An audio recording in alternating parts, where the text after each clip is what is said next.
હવે આપણે જોઈશું મોલેક્યુલર કેરેક્ટરિસ્ટિક્સ. અહીંયા આપ્યું છે molecular characteristics. Some of the most powerful approach to taxonomy are through the study of protein and nucleic acid. હવે એમ કહે છે કે મોલેક્યુલર એટલે કે રિલેટેડ ટુ જીનેટિક્સ, બરાબર, એનું ડીએનએ. તો ઓર્ગેનિઝમનું ડીએનએ જે છે એના આધારે અમુક કેરેક્ટરિસ્ટિક સ્ટડી કરવાની હોય છે. તો અહીંયા મોસ્ટ પાવરફુલ એપ્રોચ શેનો કીધું છે? તો કે પ્રોટીન અને ન્યુક્લિક એસિડની સ્ટડી કરવી. પ્રોટીન શેમાંથી બન્યા હોય? ડીએનએમાંથી એમઆરએનએ અને એમઆરએનએમાંથી પ્રોટીન, બરાબર. તો જો પ્રોટીન અને ન્યુક્લિક એસિડનું સ્ટડી કરવું એ મોસ્ટ યુઝફુલ છે. શેના માટે? ટેક્ઝોનોમીના જે ક્લાસિફિકેશન કરવાનું હોય એના માટે. એકવાર એનું સ્ટડી થઈ જાય એટલે આપણે કોઈ પણ ઓર્ગેનિઝમને એના કયા પ્રકારના ટેક્ઝાની અંદર અરેન્જ કરવું એ આપણે જાણી શકીએ. તો આ બંને મેઇન અને મોસ્ટ ઇમ્પોર્ટન્ટ છે. કોણ? પ્રોટીન અને ન્યુક્લિક એસિડ. એનું સ્ટડી કરવા માટે આપણે અમુક ટેકનિક્સ યુઝ કરી અને એની જે સિક્વન્સ હોય એ જાણી શકીએ અને ઓર્ગેનિઝમનું આપણે ક્લાસિફિકેશન કરી શકીએ. Because these are either direct gene product or the gene themselves. Comparison of protein and nucleic acid yield considerable information about relatedness. હવે એમ કહે છે કે these are gene product. તો પ્રોટીન છે યા તો એના અમાઇનો એસિડ, પ્રોટીનમાં શેનું બનેલું હોય? અમાઇનો એસિડનું. તે પ્રોટીન એ જીન પ્રોડક્ટ કહી શકાય આપણે, કેમ કે ડીએનએમાંથી, બરાબર, જીન શેમાં અરેન્જ થયેલા હોય? ડીએનએમાં. તો ડીએનએમાંથી એમઆરએનએ અને એમઆરએનએમાંથી જે પ્રોટીન બને છે તો protein is a gene product or genes themselves. Gene themselves એટલે કે ડીએનએ પોતે, બરાબર. તો આ જે ડીએનએનું સ્ટડી કરવામાં આવે છે તો જીન પ્રોડક્ટ એટલે કે પ્રોટીન સિક્વન્સિંગ યા તો ડીએનએનું સિક્વન્સિંગ. તો એની અંદર એની જે એટીજીસીની સિક્વન્સ આપણને મળી જાય, બરાબર, એના જેનેટિક કોડ આપણને મળી જાય. તો એના આધારે આપણે ઓર્ગેનિઝમનું કમ્પેરિઝન કરી શકીએ અને એની મોસ્ટ રિલેટેડનેસ કયા ઓર્ગેનિઝમના ગ્રુપ સાથે તે વધારે પડતું રિલેટેડ એટલે કે એને એના જેવું એનાથી મળતું આવતું એના ટેક્ઝાની અંદર અરેન્જ કરી શકાય એવું છે એ આપણે જાણી શકીએ છીએ. હવે નેક્સ્ટ જોઈએ. This more recent molecular approach have become increasingly important in prokaryotic taxonomy. એમ કહે છે કે આ ટાઈપનો મોલેક્યુલર એપ્રોચ પ્રોકેરિયોટિક ટેક્ઝોનોમીની અંદર વધારે પડતો ઇમ્પોર્ટન્ટ છે. મોલેક્યુલર એટલે કે related to study of DNA. Comparison of protein. હવે આપણને એમ કહે છે કે પ્રોટીનનું કમ્પેરિઝન કરી શકાય. જે ઓલરેડી નોન, આપણે જે ઓર્ગેનિઝમ આઇસોલેટ કરી લીધું છે અને એનું પ્રોટીનનું સિક્વન્સિંગ કર્યું છે, બરાબર, એનું પ્રોટીનનું સ્ટડી કર્યું છે, તો એની સાથે નવા કોઈ ઓર્ગેનિઝમનું કમ્પેરિઝન કરીને આપણે એના વિશે જાણી શકીએ છીએ. The amino acid sequence of protein are direct reflection of mRNA sequences and therefore closely related to the structure of the genes coding for their synthesis. એમ કહે છે કે અમીનો એસિડ કોની પ્રોડક્ટ છે? તો કે પ્રોટીન. બહુ બધા અમીનો એસિડ જોડે શું બને છે? પ્રોટીન. પ્રોટીન શેમાંથી બન્યું છે? એમઆરએનએમાંથી. એમઆરએનએ શેમાંથી બન્યું છે? ડીએનએમાંથી. તો એમ કહે છે કે આના આધારે એનું જેનેટિક કોડિંગ, બરાબર, કોડની સિક્વન્સ આપણે જાણી શકીએ છીએ અને એની ક્લોઝ રિલેટેડનેસ આપણે જાણી શકીએ છીએ. એ જે ન્યૂ ઓર્ગેનિઝમ હોય એની કયા બીજા ઓર્ગેનિઝમની સાથે વધારે પડતી રિલેટેડનેસ છે એ જાણી શકીએ છીએ. For this reason comparison of protein from different organism are very useful taxonomically. તો એમ કહે છે કે આ કારણે તે બે પ્રોટીન કે જે ઓલરેડી નો ઓર્ગેનિઝમ છે એનું પ્રોટીન અને ન્યૂ ઓર્ગેનિઝમ, તો બંનેનું કમ્પેરિઝન કરીને આપણે એની ટેક્ઝોનોમી જાણી શકીએ છીએ. There are several ways to compare proteins. એમ કહે છે કે અહીંયા ઘણા બધા રસ્તાઓ છે પ્રોટીનનું કમ્પેરિઝન, ઘણી બધી ટેકનિક છે એનું કમ્પેરિઝન કરવા માટે. The most direct approach is to determine the amino acid sequence of protein with the same function. હવે એમ કહે છે કે એવા પ્રોટીન કે જે બંને પ્રોટીનનું કાર્ય સરખું હોય એની એમિનો એસિડની સિક્વન્સ જાણી લેવાની, બરાબર, એનું સ્ટડી કરી લેવાનું. તો એ સ્ટડી થઈ જાય એટલે એના આધારે આપણે જોઈ શકીએ કે જે ન્યૂ ઓર્ગેનિઝમ છે અને જે ઓલરેડી નોન ઓર્ગેનિઝમ છે એ બંનેની અંદર આ સરખા ટાઈપના પ્રોટીન આવેલા છે અને બંનેનું વર્ક પણ સરખું છે. The sequence of protein with dissimilar function often change at different rate. એમ કહે છે કે જેનું ફંક્શન ડિસિમિલર એટલે કે સરખું નથી તો એની સિક્વન્સ ચેન્જ હશે. તો સમ સિક્વન્સીસ ચેન્જ ક્વાઇટ રેપિડલી. અમુક એવી સિક્વન્સ છે કે જે રેપિડલી ઝડપથી ચેન્જ થાય છે. વેરેઝ અધર આર વેરી સ્ટેબલ. તો એમ કહે છે કે અમુક હશે એ સ્ટેબલ હશે. તો એક જનરેશનમાં જે ઓર્ગેનિઝમ છે, ઓર્ગેનિઝમની જે જનરેશન હોય એની અંદર મેટાબોલિઝમની અંદર પ્રોટીન પોતે જે કાંઈ પણ રોલ આપતું હોય, બરાબર, એની એક સ્પેસિફિક સિક્વન્સ હોય.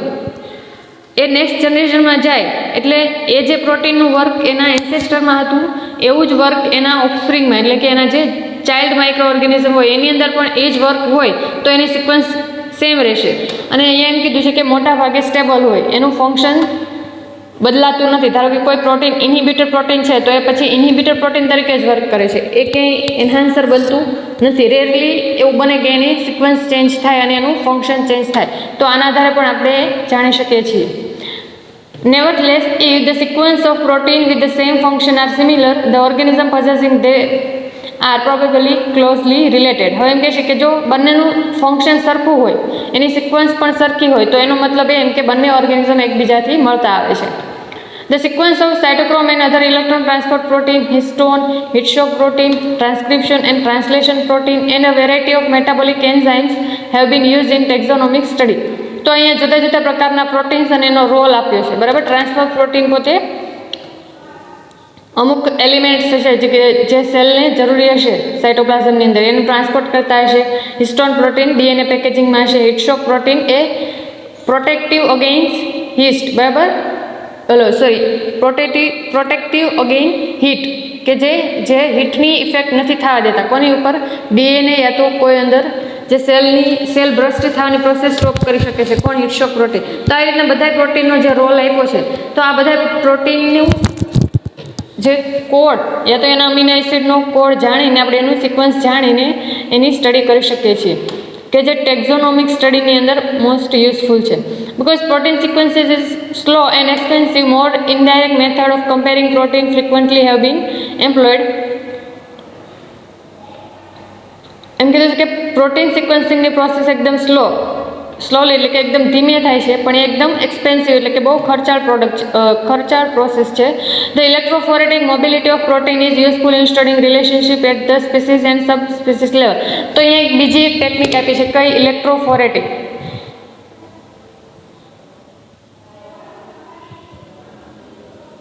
ઇલેક્ટ્રોફોરેટિક મોબિલિટી. હવે આ ઇલેક્ટ્રોફોરેટિક શું છે, તો જે પ્રોટીન હોય એનું આઇસોલેશન કરવામાં આવે છે. એમાંથી બેક્ટેરિયલ સેલમાં, બેક્ટેરિયલ સેલની કોલોનીને પર્ટિક્યુલર કેમિકલ ડિફરન્ટ કેમિકલની ટ્રીટમેન્ટ આપવામાં આવે એટલે એની સેલ વોલ બ્રસ્ટ થાય. બીજા અનનોન પ્રોટીન્સ જે ન જોતા હોય એ પણ ડિસ્ટર્બ થઈ જાય, બરાબર, ડીનેચર થઈ જાય, ડીએનએ ડીનેચર થઈ જાય, આરએનએ ડીનેચર થઈ જાય. એવા બધા કેમિકલ એડ કરવાના જેનાથી બાકીના જે અનનોન ઓર્ગેનલ્સ એન્ડ સાઇટોપ્લાઝમિક મેમ્બ્રેન બ્રેક થઈ જાય અને જે પ્રોટીન વધે, પછી એ પ્રોટીનને આપણે આઇસોલેટ કરીને એનું ઇલેક્ટ્રોફોરેસિસ કરવાનું, મતલબ કે એના મોલેક્યુલર વેઇટના આધારે રન થાય, બરાબર. જે સ્લોલી રન થાય એના બેન્ડ મળે આપણને, તો જે સ્લોલી રન થાય એનું મોલેક્યુલર વેઇટ વધારે હોય. તો આ એક મેથડ છે ઇલેક્ટ્રોફોરેસિસ. એના આધારે આપણે પ્રોટીનની મોબિલિટી એટલે કે પ્રોટીનને રન કરાવીને આપણે જાણી શકીએ અને જેનો મોલેક્યુલર વેઇટ એના આધારે આપણે એનું સ્ટડી કરી શકીએ, યા તો એનું સિક્વન્સિંગ કરીને. આ બંને મેથડ આપી છે કે જેના દ્વારા આપણે પ્રોટીનનું આઇડેન્ટિફિકેશન કરી અને એનું કમ્પેરિઝન કરી શકીએ. Antibodies can discriminate between very similar protein and immunologic techniques are use to compare protein from different micro organism. Antibodies are one type of protein, બરાબર. એક શેમાં ઇમ્પોર્ટન્ટ હોય તો કે ઇમ્યુનોલોજિક સ્ટડીની અંદર. તો એમ કહે છે કે discriminate between very similar protein, તો બે સરખા પ્રોટીનની વચ્ચે આપણે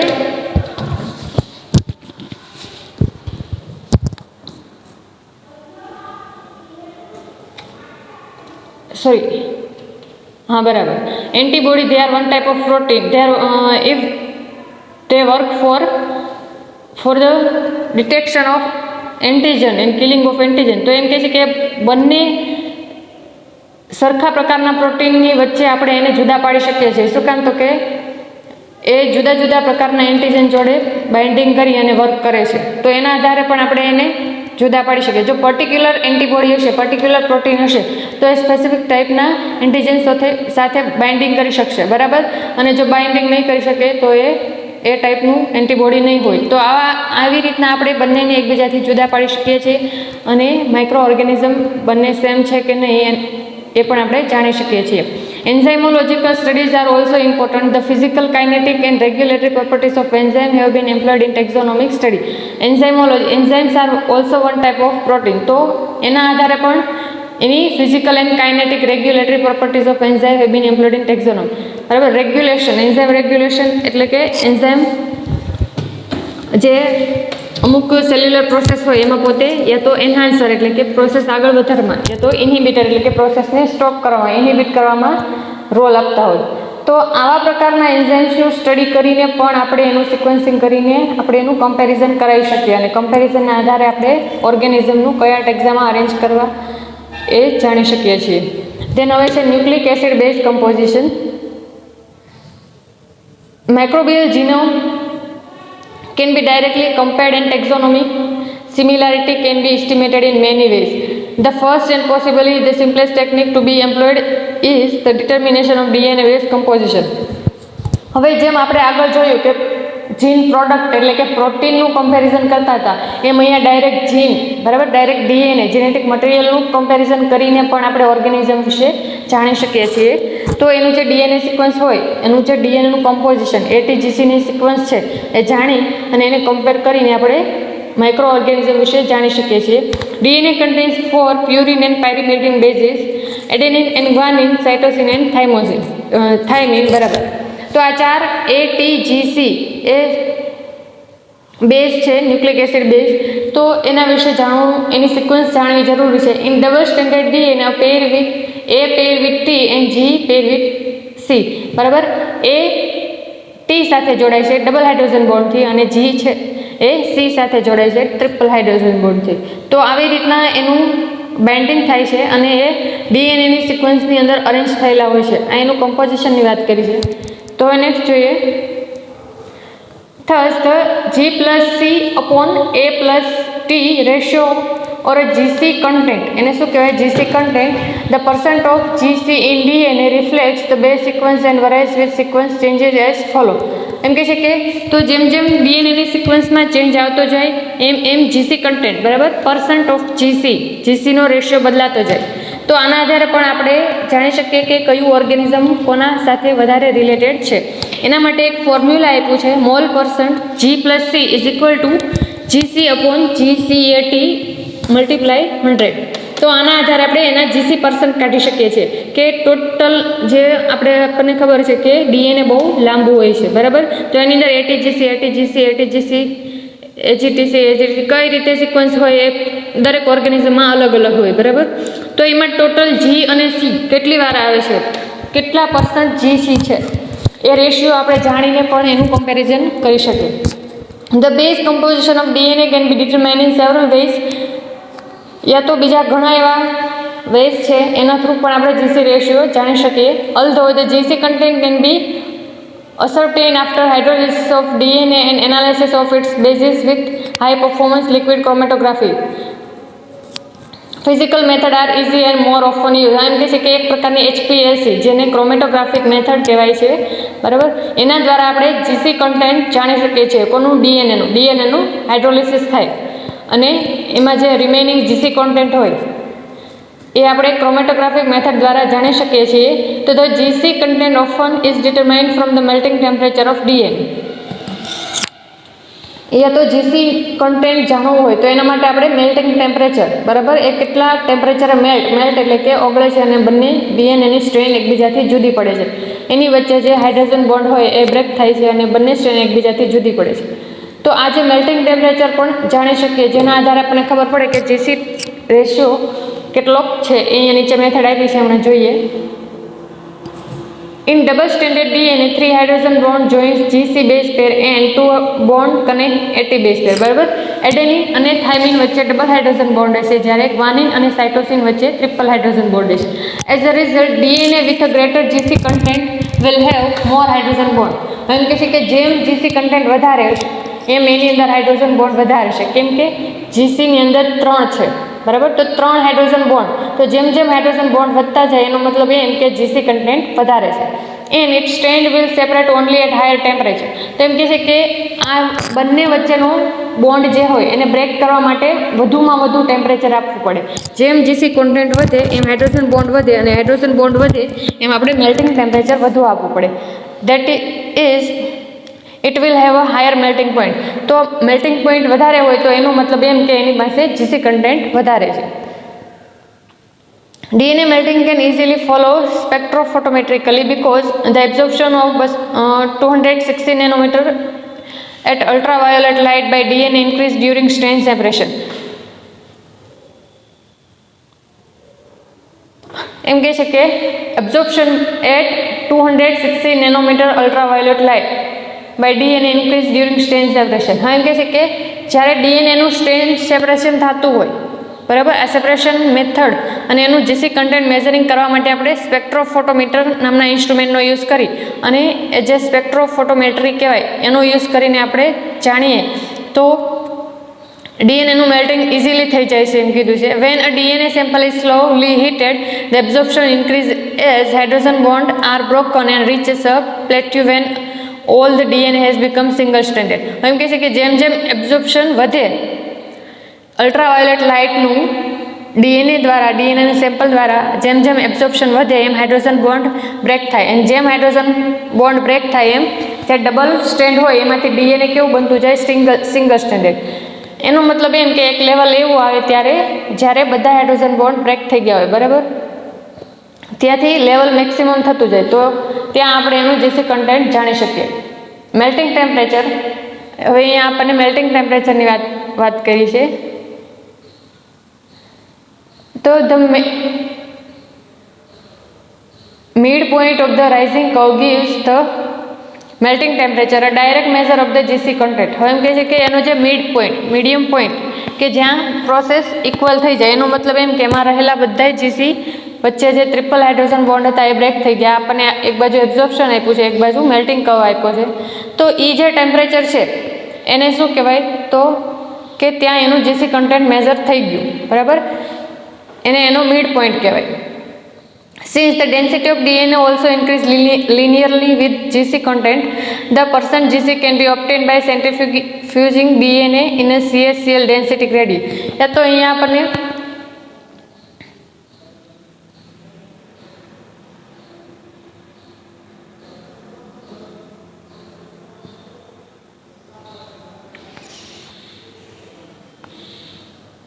या तो CSCl caesium chloride density gradient centrifugation method આપી છે કે જેના દ્વારા ડીએનએનું બ્રેકડાઉન કરીને આપણે એનું જીસી કન્ટેન્ટ જાણી શકીએ. આ જે સેન્ટ્રીફ્યુગેશન થાય છે એની અંદર શું થઈ શકે, તો કે ડીએનએ ડબલ સ્ટેન્ડર્ડમાંથી સિંગલ સ્ટેન્ડર્ડ બનતું જાય, અને જેમ સિંગલ સ્ટેન્ડર્ડ બનતું જાય એનો મતલબ એમ કે એની અંદર રહેલા જીસી કન્ટેન્ટ, બરાબર, જીસી વચ્ચે રહેલા હાઇડ્રોજન બોન્ડ બ્રેક થયા છે. તો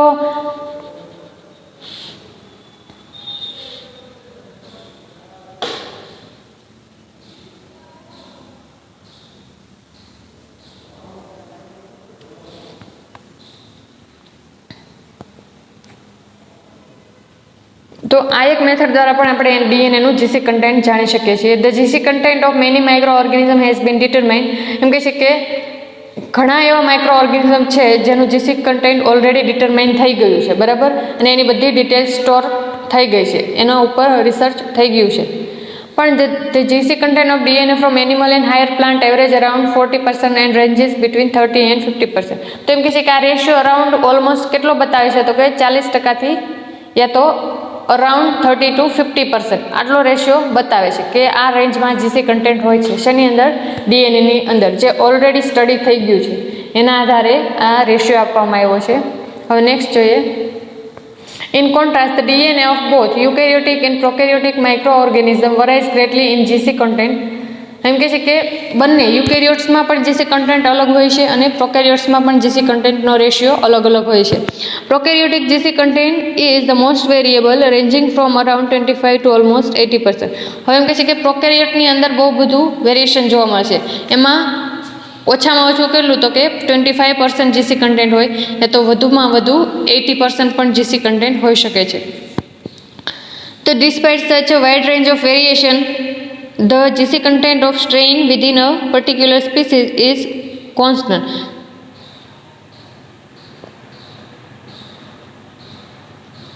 પણ એમ કહે છે કે જે એક સેમ સ્પીસીસ હોય એની અંદર તો આ રેશિયો કોન્સ્ટન્ટ રહે છે.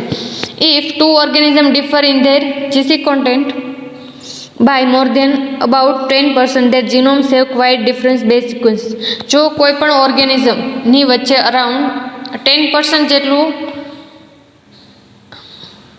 ડિફરન્સ હોય શેનો તો કે જીસી કન્ટેન્ટનો, તો એનો મતલબ એમ કે ઓર્ગેનિઝમ એકબીજાથી જુદા પડે છે. ધારો કે કોઈ એન્સેસ્ટર ઓર્ગેનિઝમ છે એનું જીસી કન્ટેન્ટ 45% છે અને નોવેલ ઓર્ગેનિઝમ છે એનું 35 છે યા તો 30%. તો એનો મતલબ એમ કે બંને એકબીજાથી અરાઉન્ડ 10% જીસી કન્ટેન્ટમાં અલગ પડે છે. તો એ બંને એકબીજાથી સિમિલર નહીં હોય, બંને એકબીજાથી અનરિલેટેડ છે. બરાબર. On the other hand it is safe to assume that organism with very similar GC content also have similar DNA base sequences because two very different base sequences can be constructed from the same proportions of A, T and GC base pair.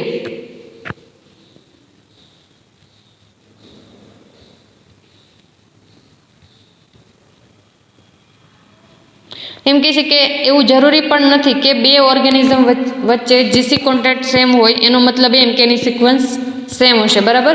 સિક્વન્સમાં variation હોય પણ GC વધારે આવતું હોય તો પણ એ બંને variation હોઈ શકે, અને એવું ન હોય તો જ એ બંને ઓર્ગેનિઝમ એકબીજાથી સેમ હોય. Only if two organisms also are alike phenotypically does their similar GC content suggest close relatedness. પણ ઓનલી અહીંયા એમ કીધું છે કે માત્ર ઓર્ગેનિઝમનું જે ફિનોટાઇપિક કેરેક્ટરિસ્ટિક હતી એ પણ મળતી આવતી હોય અને જીસી પણ કન્ટેન્ટ એ પણ એકબીજાથી સરખું હોય, તો એનો મતલબ એમ કે યસ એ ઓર્ગેનિઝમ એકબીજાથી સિમિલર છે.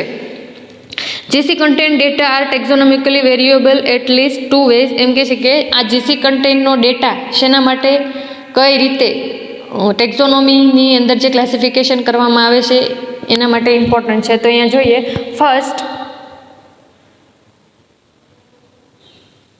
First, they can confirm a taxonomic scheme developed using other data.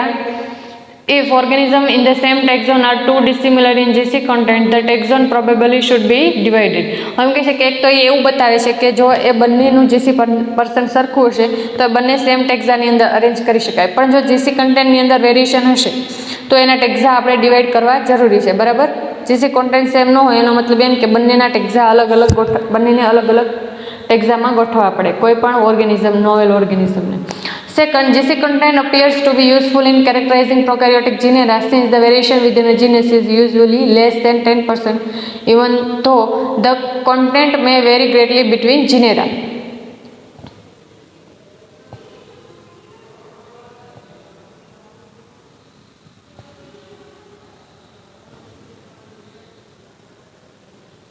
એમ કહે છે કે કોઈ પણ બે જીનેરા વચ્ચે ડિવિઝન કરવું એ પણ જીસી કન્ટેન્ટના આધારે કરી શકાય. એમ કહે છે કે almost appear to be useful in characterising prokaryotic genera. શું કામ તો કે બંને જીનેરાનું અલગ અલગ કેરેક્ટરાઇઝિંગ કરી અને એનું ટેક્ઝા ડિવાઈડ કરી દે છે.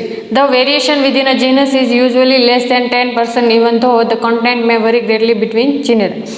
એમ કહે છે કે જો 10% કરતાં ઓછી 10%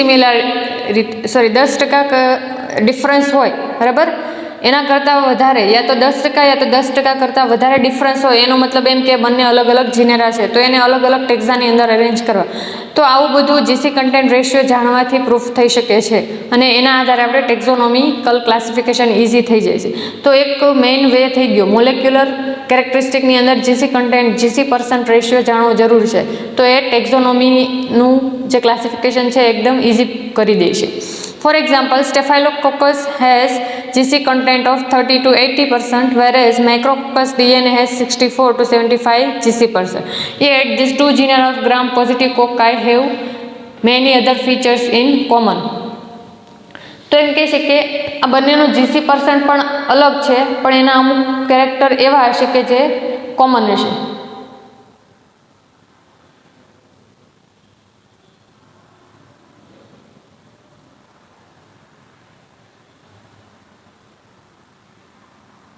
તો એમ કહે છે કે અહીંયા બંને વચ્ચે જીસી કોન્ટેન્ટ અલગ છે પણ એમાં બીજા અધર ફીચર્સ છે એ સેમ છે. તો ડિસિઝન લેવું કે ભાઈ આ બંનેને એક જીનેરાની અંદર અરેન્જ કરવા કે અલગ અલગ જીનેરાની અંદર ડિવાઈડ કરવા, તો જે ઓલમોસ્ટ જે કેરેક્ટરમાં સિમિલારિટી મળતી હશે એના આધારે આપણે એનું ડિવિઝન કરી શકશું અને એના આધારે આપણી ટેક્ઝોનોમિક ક્લાસિફિકેશન સિસ્ટમ ઇઝી થઈ જશે. તો બસ આવી રીતના આ બહુ બધી કેરેક્ટરિસ્ટિક હતી ફિનેટિક, ઇકોલોજીકલ, મોલેક્યુલર તો આ બધી કેરેક્ટરિસ્ટિકના આધારે આપણે જે ટેક્ઝોનોમિક ક્લાસિફિકેશન છે એ ઇઝી થઈ જાય છે અને જે ન્યૂ ઓર્ગેનિઝમ મળતા જાય છે એને કયા ટેક્ઝાની અંદર અરેન્જ કરવા એ આપણે ઇઝીલી જાણી શકીએ છીએ. બાકીનું આપણે નેક્સ્ટ વિડીયોમાં જોઈશું.